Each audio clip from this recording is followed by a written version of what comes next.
Actually ये GDA का plot है और सिद्धार्थपुरम एनक्लेव एक्सटेंशन में HIG सेकंड 73 मेरा है, 74 विनोद सिंह वकील साहब है, बांसगांव के रहने वाले हैं, उनका है। दोनों लोग अपनी पोजीशन पे अपनी पोजीशन लिए हुए थे। वो अपनी प्लॉट पे थे, मैं अपने प्लॉट पे था। उनको जो है अपना प्लॉट सीधा करना था, तो हमसे रिक्वेस्ट की 1-2 बार। हमने कहा कि भाई जीडीए के प्लॉट में कुछ भी इधर उधर नहीं हो सकता है, आपको जो है 1 इंच का भी इधर उधर नहीं था, आप अपने में बनाइए, हम अपने में बनाते हैं, टेढ़ा मेरा भी है आपका भी है। उन्होंने कहा नहीं डॉक्टर साहब, हमको 2 फीट 3 फीट आपको चाहिए सीधा करने के लिए, आप इसको दे दीजिए। हमने कहा पॉसिबल नहीं है। उन्होंने कहा कि नहीं हमारे लिंक से हम आपको देख लेंगे। हमने कहा सर जो करना हो आप कर लीजिए, लेकिन जीडीए के प्लॉट में ऐसा संभव नहीं है।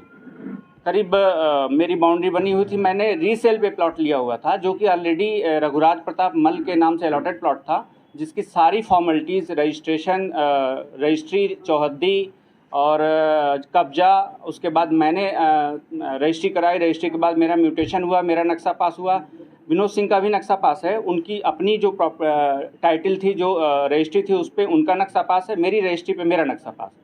उन्होंने इस मॉडिफिकेशन के लिए जब बोला तो मैंने मना कर दिया। फिर उन्होंने कहा हम देख लेंगे। फिर जीडीए में एक इंद्रजीत सिंह करके हैं संपत्ति अधिकारी, उनसे फ़ोन से हमसे बात करवाना चाहा, हमने मना कर दिया ऑन द स्पॉट कि हम नहीं उनसे बात कर पाएंगे इस मैटर में, आपको जो करना हो करिए।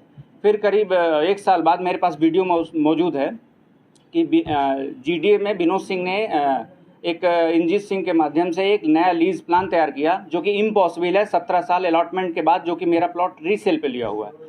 तो उस लीज प्लान के हिसाब से आके उन्होंने बुलडोज़र से मेरी बाउंड्री तोड़ी, उसका वीडियो मेरे पास मौजूद है। उसके बाद मेरी प्लॉट के अंदर करीब 1 मीटर घुस के नई बाउंड्री बनाने लगे। उसके बाद मैंने 112 वगैरह कॉल करके किसी तरह से रुकवाया, और उसके बाद भी ये लोग ना माने तो फिर मैं लोअर कोर्ट से फिर हाई कोर्ट में गया। हाई कोर्ट से मेरे को ऑर्डर मेरे फेवर में मिला। उसके बाद स्टे, उनको रिस्ट्रेन किया गया इस काम के लिए। उसके बाद भी वो ज़बरदस्ती कई बार कोशिश करते रहे उसमें कंस्ट्रक्शन करने के लिए। जीडीए ने खुद एक लेटर पुलिस स्टेशन को दिया हुआ है, जिसकी कॉपी मेरे पास है। उसमें उन्होंने बोला है कि आप उस प्लॉट पे कोई काम नहीं करेंगे। उसके 1 साल बाद नए वीसी साहब आते हैं, उसी के दबाव में मेरे से जो है हॉस्पिटल सील करने के लिए 2-3 बार नोटिस दिया। उसके बाद सीधे सीधे मुझे बुला के बोला कि इस पर साइन कर दो, नहीं तो तुम्हारा हॉस्पिटल सील कर देंगे। धमकी उन्होंने दिया कि FIR करवा के अरेस्ट करवा देंगे। उनको ये नहीं पता था कि ऑलरेडी पहले वाले वीसी साहब जो है FIR मेरे ऊपर करवा चुके हैं, जो कि टोटल फर्जी है। मेरे पास CCTV फुटेज है, मैं अभी प्ले कर देता हूँ आप लोग को, अपने लैपटॉप में आप लोग देख सकते हैं। कंप्लीट मैं उस दिन 3 ऑपरेशन किया था। 7:50 का उन्होंने इवेंट दिखाया हुआ वहाँ पे कि मैंने वहाँ पे फायरिंग करी है। हस्बैंड वाइफ हम दोनों डॉक्टर हैं, मैं MS हूँ, MD है वाइफ मेरी। उन्होंने शो किया कि हम जाके वहाँ पे फायर किए हैं, और मेरे ऊपर पता नहीं 307 और ढेर सारी धाराएँ लगा रखी है, जबकि मैं अपने हॉस्पिटल में उस समय ऑपरेशन कर रहा था। इतना सब कुछ के बाद भी जब मैं नहीं माना हूँ तो ज़बरदस्ती उन्होंने उस पर कंस्ट्रक्शन शुरू करा दिया है। कोई भी आदेश नहीं मान रहे हैं। पुलिस प्रशासन भी उनका सहयोग कर रहा है, और शहर का कोई भी ऑफिसर मेरे सपोर्ट में नहीं है। सारे लोग उन्हीं की बात मान रहे हैं। कोर्ट का आदेश आपके पक्ष में है? जी जी। जिले का आला अफसर है DM, उससे आपकी बात है? DM साहब से भी बात हुई है। अभी तक उसी ऑर्डर पे 1 साल तक उस पर स्टे था, और सेम ऑर्डर को बिना किसी रिटन ऑर्डर के वर्बल, मतलब मुंह से बस मुंह जबानी के यहाँ जाके तुम मनाओ, जो होगा देखा जाएगा।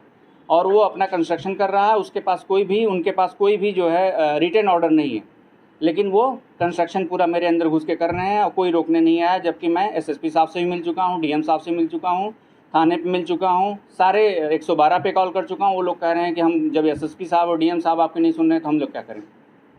मतलब कोर्ट के आदेश की अवहेलना हो? जी जी, कोर्ट के आदेश की अवहेलना हो रही है, और जो काम ये कर रहे हैं नया लीज प्लान बनाने का, वो असंभव है।